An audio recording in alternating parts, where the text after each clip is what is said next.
Twelfth class biology में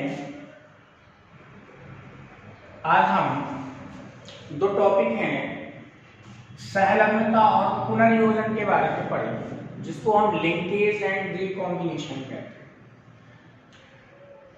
सहलग्नता और पुनर्योजन, जिसको रिकॉम्बिनेशन कहते हैं, ये दोनों वंशागति में जो जीन है, जीनों की वंशागति पर आधारित है। यहाँ पर ये दोनों टॉपिक। अब हम यहाँ सबसे पहले पढ़ेंगे यहाँ पर लिंकेज के बारे में। लिंकेज किसे कहते हैं? तो लिंकेज में ये होता है कि जीन जो है गुणसूत्रों पर पाए जाते हैं। गुणसूत्रों पर जीन, जैसे मान लिया ये जो है यहाँ पर सभी जीन हैं, जैसे ए बी सी डी ई और एफ। अब जिस रूप में ये जीन है उसी रूप में जनक से संतान में चले जाएं। जिस भौतिक सहयोग में ये हैं, जिस प्रकार ये आपस में जुड़े हुए हैं, जनक से कहां चले जाएं? उसकी संतान में चले जाते हैं उसी रूप में, कि कोई बदलाव नहीं होता है। तो इसको यहाँ पर सहलग्नता कहते हैं, लिंकेज कहते हैं। जैसे हैं इसी क्रम में ये किसमें चले गए, अब ये यहाँ पर इसकी ये पेरेंट्स हो गए और ये यहाँ पर F1 पीढ़ी का। तो जैसे इसके अंदर थे A B C D E F, उसी रूप में ये चले गए, तो इसको यहाँ पर क्या नाम दिया जाएगा? सहलग्नता कहते हैं। अब आता है दूसरा टॉपिक, पुनर्योजन, रिकॉम्बिनेशन। तो रिकॉम्बिनेशन में क्या होता है कि जो पेरेंट्स हैं, पेरेंट्स के जीन में बदलाव हो जाए। ये दो क्रोमोसोम्स हैं, समझा? अब इनके जो जीन है वो है ए बी सी डी ई और एफ। इसके हैं ए बी सी डी ई और एफ। क्या हो जाए, यहां से कुछ जीन उठकर इस पे चले जाएं, उसके कुछ जीन उठकर इस पर आ जाए, यानी कि अब इसमें क्या हो जाएगा? बदलाव हो जाएगा। ए बी और सी, फिर आ जाएगा डी ई और एफ। इसमें ए बी और सी, अब यहां पर क्या आ जाएगा? डी ई और एफ। ठीक, तो अब यहां पर क्या हो गया? चेंज हो गया। इसी को यहां पर कहते हैं रिकॉम्बिनेशन कहते हैं, पुनर्योजन कहते हैं। जीन में बदलाव, गुणसूत्र हैं, गुणसूत्रों के जीनों का जो क्रम है वो चेंज हो जाए, अदला बदली हो जाए यहाँ पर, इसी को यहाँ पर पुनर्योजन, रिकॉम्बिनेशन कहा जाता है यहाँ पर। चलिए हम इसको अब आगे पढ़ते हैं कि ये लिंकेज क्या है। तो लिंग सहलग्न जीनों की वंशागति के लिए मॉर्गन ने ड्रोसोफिला पर प्रयोग किए। जो ड्रोसोफिला मक्खी है उसके ऊपर इन्होंने अपने प्रयोग किए। अब ड्रोसोफिला में इन्होंने कई डाइहाइब्रिड क्रॉस किए। जो ड्रोसोफिला, अब ड्रोसोफिला में इन्होंने क्या किए? डाइहाइब्रिड क्रॉस कराए। ये डाइहाइब्रिड क्रॉस मेंडल के डाइहाइब्रिड क्रॉस के समान थे। यहां पर इन्होंने ड्रोसोफिला किसने कराए थे? मॉर्गन ने। इसको कहते हैं टीएच मॉर्गन कहते हैं, थॉमस एंड मॉर्गन कहते हैं। तो थॉमस एंड मॉर्गन ने ड्रोसोफिला में डाइहाइब्रिड क्रॉस कराए, और ये डाइहाइब्रिड क्रॉस जो मेंडल के डाइहाइब्रिड क्रॉस के जैसे थे।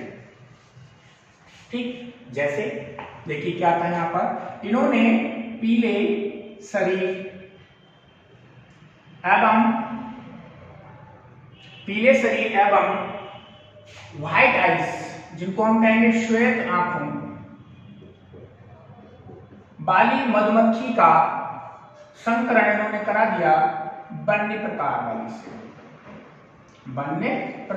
से करा दिया। वन्य प्रकार में क्या होगा? ग्रे यानी भूरा शरीर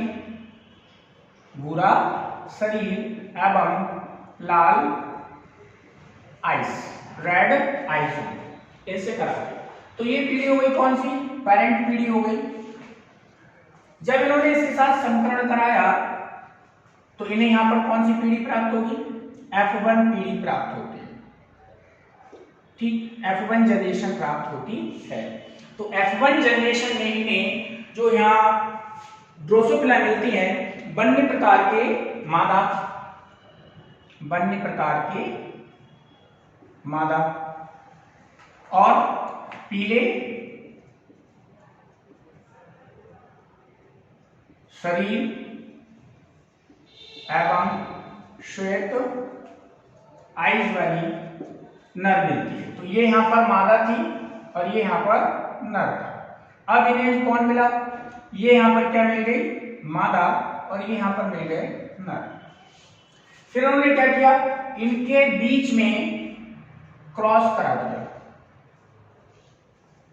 क्रॉस कराने के बाद ये यहाँ पर क्या देखते हैं कि यहाँ जो F2PD आती है, तो F2PD में जो अनुपात है वो मेंडल के अनुसार आना चाहिए। F2PD में जो अनुपात यहाँ आना चाहिए वो क्या आना चाहिए, 9:3:3:1 आना चाहिए। Dihybrid cross, dihybrid cross. लेकिन यहाँ पर ये जो डाईहाइब्रिड क्रॉस है वो मेंडल के द्विसंकरण के जैसा नहीं आता है। जैसे मेंडल का आना चाहिए वो यहाँ पर नहीं प्राप्त होता है, वो अभी हम आगे बताएंगे आपको। तो मॉर्गन ने क्या देखा, मॉर्गन को जानकारी थी पहले से ही कि जीन गुणसूत्रों पर होते हैं, ठीक, और गुणसूत्रों पर जो जीन होते हैं वो जीन अपने उसी भौतिक सहयोग में रहते हुए या आपस में जुड़े होने के कारण संतान में वंशागत हो जाते हैं, उनमें कोई परिवर्तन नहीं होता है, संतान में सीधे सीधे वंशागत हो जाते हैं। भौतिक रूप से जीनों का आपस में जुड़ा होना, भौतिक रूप से सहयोग, मतलब भौतिक सहयोग होना और आपस में जीनों का जुड़ा होना, मॉर्गन ने इसे संलग्नता बतलाया, मॉर्गन ने इसे संलग्नता बतलाया। तो यहाँ पर उन्होंने क्या देखा कि भाई पीले श्वेत आंखों वाले वन्य प्रकार वाले जो F1PD के जो ड्रोसोफिला थे, अगर इनके बीच में संकरण कराते हैं तो यहाँ पर जो पेरेंटल टाइप है, जनकीय जिसको प्रकार बोलते हैं, जनकीय प्रकार बोलते हैं, पेरेंटल टाइप बोलते हैं इसके लिए, जनकीय प्रकार, पेरेंटल टाइप ज्यादा आता है। और ये जो पेरेंटल टाइप्स है ये जो आजनकीय प्रकार है, आजनकीय प्रकार, ठीक, इससे थोड़ा सा ज्यादा आता है। ये वाला जो प्रकार है वो आता है 98.7% आता है, जबकि ये 1.3% आता है। इसका कारण क्या है, यहाँ पर भाई यहाँ जो पेरेंटल टाइप्स आ रहा है और इस आजनकीय के बाद में उन्होंने क्या कहा, बोले रिकॉम्बिनेशन, ठीक। तो पुनर्योजन प्रकार जो है वो 1.3% है और ये ज्यादा है। इस ज्यादा का कारण क्या है, सहलग्नता है, यानी कि जीनों के बीच की दूरी का कम होना यहाँ पर है, ठीक है, क्योंकि जीन के बीच की दूरी यहाँ पर क्या है, कम है, इसको यहाँ पर ये बतलाया गया, ठीक है। अब क्या होता है, पहले हम इस संकरण को देख लेते हैं। उसके बाद उन्होंने क्या किया, मॉर्गन ने श्वेत और लघुतर पंख वाले, श्वेत और लघुतर पंख वाले जो ड्रोसोफिला थे उनका वन्य प्रकार से संकरण कराया। तो जब वन्य प्रकार से संकरण कराते हैं तो वहां पर क्या देखते हैं कि वहां जो परसेंटेज है वो यहाँ से अलग आएगी, यहाँ से परसेंटेज क्या आएगी, अलग आएगी।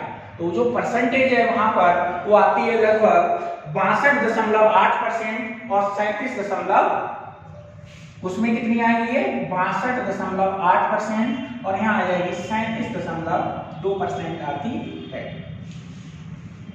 तो वहां पर जीन क्या थे, दूसरे प्रकार में जो जीन थे वो क्या थे, दूर दूर थे, इसलिए वहां पर क्या थी, सहलग्नता कम थी।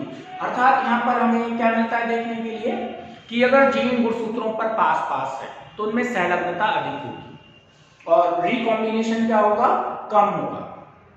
और अगर गुणसूत्रों में जीन दूर दूर है तो उनमें सहलग्नता कम होगी और रिकॉम्बिनेशन यहाँ पर क्या होगा, ज्यादा होगा। टी.एच. मॉर्गन के जो शिष्य थे एल्फ्रेड स्टीवेट, इन्होंने क्या किया, कई सालों तक परिश्रम किया और इन्होंने जो एक मैप होता है, रिकॉम्बिनेशन मैप होता है, उसको तैयार कर दिया।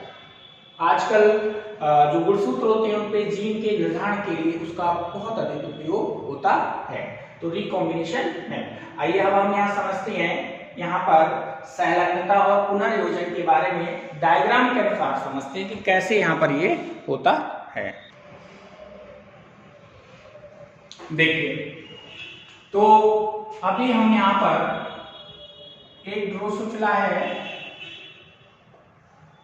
Yellow body white eyes. दूसरी जो ड्रोसोफिला है वो बेल्ट टाइप है, बनने प्रकार है, ब्राउन बॉडी और रेड आइज वाली। इसमें ये दो एक्स एक्स गुणसूत्र हैं और उसमें ये एक्स और एक तो बाई गुणसूत्र, जो तिरछा मुड़ा हुआ है ये बाई गुणसूत्र है। यहाँ पर ये जो डंडे दिख रहे हैं आपको, ये जीन है, बाई gene, W gene, Y gene, W gene, इस तरीके से यहाँ पर है। बोले अगर इनके बीच में क्रॉस करा दें, ठीक, जब क्रॉस कराएंगे यहाँ पर तो हमें एक आधी फीमेल मिलेंगी और आधी मेल मिलेगी, इस तरीके से। कैसे? ये वाला इसके साथ चला जाएगा, ये आ जाएगा। एक तो सिंपल क्रोमोसोम इसी तरीके से आ जाएगा, यानी कि बाई और डब्ल्यू, ठीक, और दूसरा यहां पर आ जाएगा ये बाई प्लस और डब्ल्यू प्लस, ठीक। अब इस बाई प्लस डब्ल्यू प्लस के कारण यहां पर ये कैसे होगी? बिल्ड, बनने प्रकार की फीमेल होगी। यहां पर ये जो है वाई और दूसरा डब्ल्यू आ जाएगा, तो यहां पर ये कैसी होगी? Yellow, yellow and white. Yellow इसकी बॉडी होगी और व्हाइट इसकी आईज होंगी यहाँ पर, ठीक है। अब इनके बीच में हम क्या करा दें? फिर क्रॉस करा दें। ये हो गई कौन सी पीढ़ी? F1, वो पी पीढ़ी हो गई, पार्कर पीढ़ी। ये कौन सी आ गई? F1 आ गई। ये अब इनके बीच में क्रॉस करा दें तो देखिए क्या होगा, ये इसके साथ आ जाएगा, ये। तो यहाँ एक एक्स गुणसूत्र है सीधा, बाई और डब्ल्यू। दूसरा एक्स गुणसूत्र यहाँ पर कौन सा है? बाई और डब्ल्यू। इधर से बाई और डब्ल्यू आ जाएगा। अब ये अगर इसको हम देखें तो यहाँ पर ये कैसी होगी? यहाँ पर ये होगी येलो और व्हाइट। येलो इसकी बॉडी होगी और व्हाइट इसकी आईज होगी यहाँ पर। दूसरा देखिए यहाँ पर, इसके साथ देखिए ये, अब ये यहाँ पर एक मेल आ जाएगी, बाई और डब्ल्यू, भाई बाई जीन और दूसरा डब्ल्यू जीन यहाँ पर आ गया। अब ये यहाँ पर क्या है? मेल है, तो ये है बाई और सूत्र। तो यहाँ पर ये भी कैसी होगी? येलो एंड व्हाइट होगी, ठीक, क्योंकि ये है बाई और डब्ल्यू गुणसूत्र है, अपना लक्षण दिखा देंगे, येलो एंड व्हाइट आ जाएगी यहाँ पर ये। अब इसको इसके साथ ले जाएं, यहाँ पर ये, इसको इसके साथ जब ले जाते हैं तो यहाँ पर ये वाला सेम आ जाएगा, यहाँ पर उधर के क्रोमोसोम गुणसूत्र जैसा है वैसे आ जाएगा, क्योंकि यहाँ पर लिंकेज ज्यादा है, क्योंकि जीन जो है वो बहुत पास पास है, इसलिए लिंकेज यहाँ पर ज्यादा है। दूसरा यहाँ पर कौन सा आ जाएगा? बाई और डब्ल्यू। इस बाई और डब्ल्यू डोमिनेंट के कारण यहाँ पर दोनों एक साथ है तो अपने लक्षण को दिखा देंगे, और यहाँ पर ये किस तरीके का होगा? विल्ड, फीमेल होगी यहाँ पर। ये यहाँ पर मेल हो गया, ये यहाँ पर फीमेल हो गया। अगला अगर हम इसको देखें तो यहाँ पर क्या जाएगा निकल के? इस तरीके की संरचना है, बाई प्लस और ऊपर डब्ल्यू प्लस, और ये यहाँ पर क्या है? बाई गुणसूत्र है यहाँ पर। तो यहाँ पर जो मेल आएगा वो कैसा होगा? वेल्ड होगा। इसके कारण यहाँ पर कैसा दिखाई देगा? ये बिल्ड दिखाई देगा। अगर बाई चांस इनके बीच में रिकॉम्बिनेशन हो जाए, अब रिकॉम्बिनेशन इसमें तो हो नहीं सकता क्योंकि यहाँ पर एक बाई गुणसूत्र है और यहाँ एक्स गुणसूत्र है। भाई क्रॉसिंग ओवर की क्रिया कहाँ होगी? समजात गुणसूत्रों के बीच में होगी, तो वो कहाँ होगी? इनके बीच में होगी, यहाँ पर। तो अगला अगर हम इसको उठाकर अगर देखें तो यहाँ पर क्या होगा? ये देखिए आप स्पष्ट रूप से, ये तो इसका जो बाई है वो इस पर चला जाएगा, इसका बाई इस पे आ जाएगा, यानी जीनों की यहाँ पर क्या हो जाएगी, अदला बदली हो जाएगी, बाई प्लस डब्ल्यू, और यहाँ पर क्या जाएगा, बाई डब्ल्यू प्लस। तो ये जो जीनों की अदला बदली हो गई, जिसके कारण क्या हो गया, एक नया पुनर्योजन तैयार हो गया, रिकॉम्बिनेशन तैयार हो। अब ये सेम ऐसे आ जाएगा, यहाँ पर दूसरा चांस ही हो सकता है ऐसे, देखिए इस तरीके से। तो ये बाई को सूत्र, ये एक्स को सूत्र, यहाँ पर कोई हेरफेर नहीं हो सकता, जैसा है वैसा ही यहाँ पर रहेगा, इसमें कोई परिवर्तन नहीं हो सकता है। तो अब यहां पर चेंजिंग हो गई, रिकॉम्बिनेशन हो गया, बदलाव हो गया। अब इनके बीच में अगर क्रॉस कराया जाए तो देखिए क्या होता है, ये एक साथ आ जाएंगे, बाई प्लस और यहां पर आ जाएगा डब्ल्यू जीन, यहां पर जीन आ जाएंगे बाई, और दूसरा कौन सा आ जाएगा, यहां पर दूसरा यहां पर जो जीन है वो आ जाएगा W प्लस। तो एक तरफ यहां पर कौन सा आ जाएगा, बाई बाई प्लस, और एक तरफ आ जाएगा W W प्लस आ जाएगा यहां पर, तो बाई प्लस और दूसरा यहां पर W प्लस है यहां पर।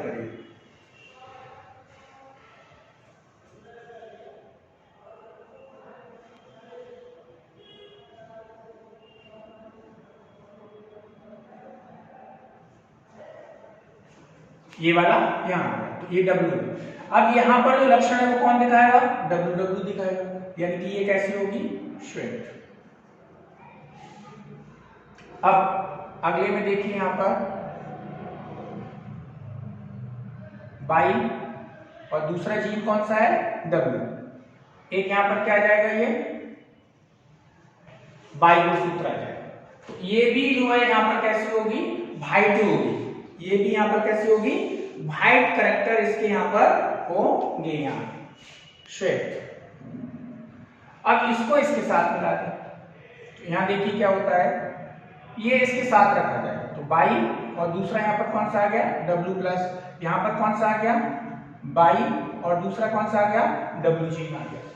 तो यहाँ पर ये बाई बाई अपने करेक्टर को दिखाएंगे, तो ये यहाँ पर कैसी होगी, येलो। ऐसे ही यहाँ पर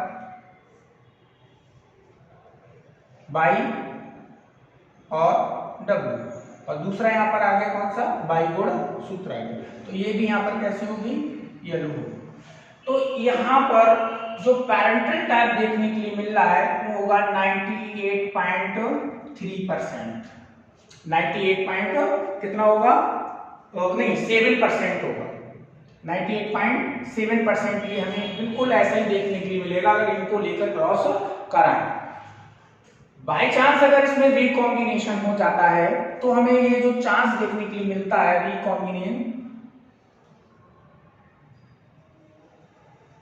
रिकॉम्बिनेशन परसेंटेज जो यहाँ देखने के लिए मिलती है वो है 1.3% होती है यहाँ पर। अब मॉर्गन ने क्या किया, मॉर्गन ने अन्य लक्षणों को लेकर भी संकरण कराया, वो था यहाँ पर श्वेत आइस एवं लघुतर पंख, लघुतर पंख, इनका संकरण करा दिया इन्होंने किसके साथ में, वन्य प्रकार से कराया। वन्य प्रकार में क्या होगा, रेड आईज होंगी और बड़े पंख होते हैं यहाँ पर। फिर इन्होंने क्या किया, पी हो गया, अगली जो यहाँ प्राप्त होगी वो कौन सी होगी, F1 जनरेशन होगी, ठीक। तो F1 जनरेशन में क्या होगा, इनके बीच में अगर संकरण करा दे, F1 बीच में जब क्रॉस कराया जाता है तो यहाँ पर जो परसेंटेज है वो निकलकर अब दूसरी आती है। देखिए किस प्रकार यहाँ परसेंटेज आती है उसको देखेंगे। देखिए भाई, दूसरा जो डाइहाइब्रिड जो क्रॉस कराया था मॉर्गन ने वो था श्वेत आइस और लघुतर पंख वालों के साथ।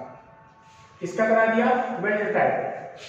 तो वेल्ट टाइप में यहाँ पर क्या होता है कि चेंज हो जाता है इसका, भाई रेड आइस और लॉन्ग विंग्स यहाँ पर हो जाते हैं।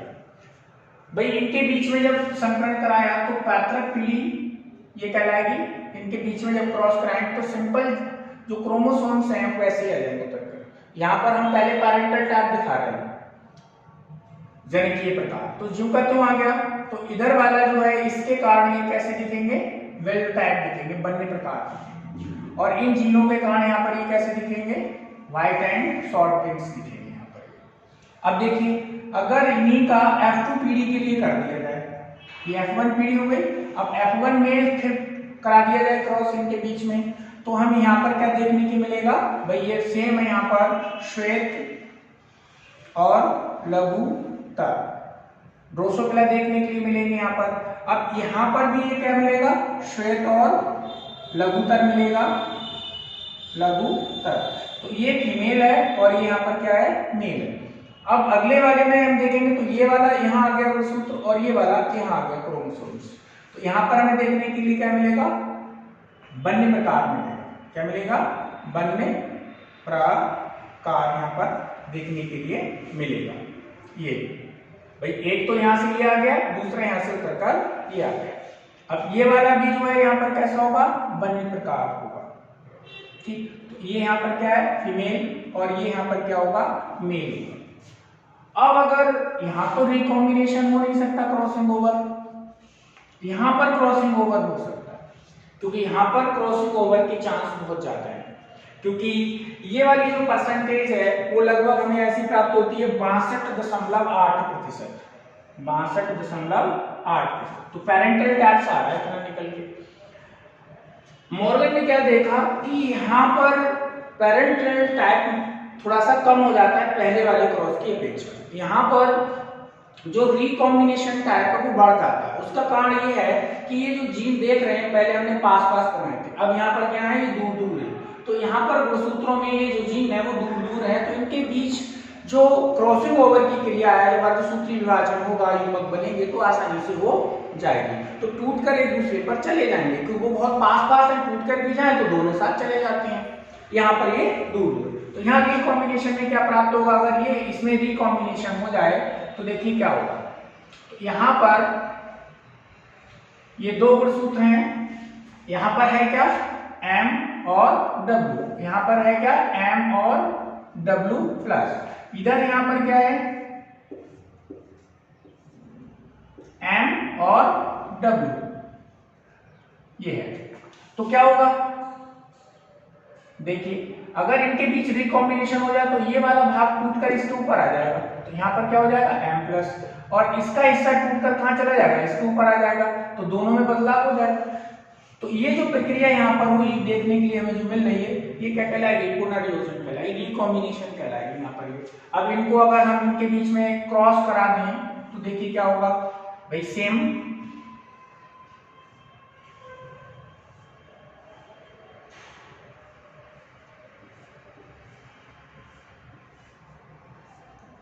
भाई इसमें आधी जो है मेल होंगी और आधी फीमेल होगी। आइए देखिए, तो एक तो इधर से उतर कर आ जाएगा सीधा M प्लस W, दूसरा इधर से आ जाएगा M और W।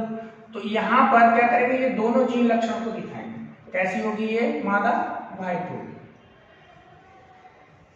दूसरी तरफ देखिए इस वाले में क्या होगा, यही वाला यहाँ जाएगा और दूसरे वाले के साथ चला जाएगा। तो यहाँ पर क्या होगा, M प्लस और W। ये वाली भी यहाँ पर मेल कैसी होगी, वाइट होगी, ये फीमेल होगी और ये यहाँ पर क्या होगी, मेल होगी। अब इसको इसके साथ दिखा दें, पहले वाले के साथ दिखा दें, यहाँ पर पहले वाले के साथ दिखा दें, तो ये वाला यहाँ आ जाएगा M और W प्लस, यहाँ पर क्या जाएगा, M और ये वाला यहाँ आ गया, इधर कौन सा जाएगा, M और W आ जाएगा। इस M के कारण यहाँ पर क्या होगी, ये लघुतर होगी, लघुतर। लघुतर का मतलब है छोटे विंग्स, इसके छोटे पंखों वाली यहाँ पर ये क्या होगी, मादा यहाँ पर होगी। अब ये इसके साथ आ जाएगा, जब ये इसके साथ आ जाएगा तो क्या होगा, ये वाला क्रोमोसोम, तो यहाँ पर होगा M, नीचे की तरफ क्या होगा, W प्लस। ये बाई क्रोमोसोम है, इससे कोई मतलब नहीं है, तो यहाँ पर क्या करेगा, N जो है यहाँ पर ये M वाला, जिसको हम कहेंगे लघुतर पंख, यहाँ पर होंगे। तो ये जो परसेंटेज निकल के आ रहा है यहाँ पर वो आता है 37.2%। तो ये रिकॉम्बिनेंट कहलाता है, पुनर्योगज टाइप का रेशो कहलाता है। तो यहाँ पर हमें जो सहलग्नता है वो देखने के लिए कम मिलती है। कम क्यों मिलती है? क्योंकि यहाँ पर ये जो जीन है वो दूर दूर है, आसानी से यहाँ पर क्रॉसिंग ओवर के समय जीन जो है वो बदल जाती है, गुणसूत्र से दूसरे गुणसूत्र पर चले जाते हैं यहाँ पर। तो इसलिए यहाँ पर कितना मिलता है? 37.2% देखने के लिए मिलता है यहाँ पर ये।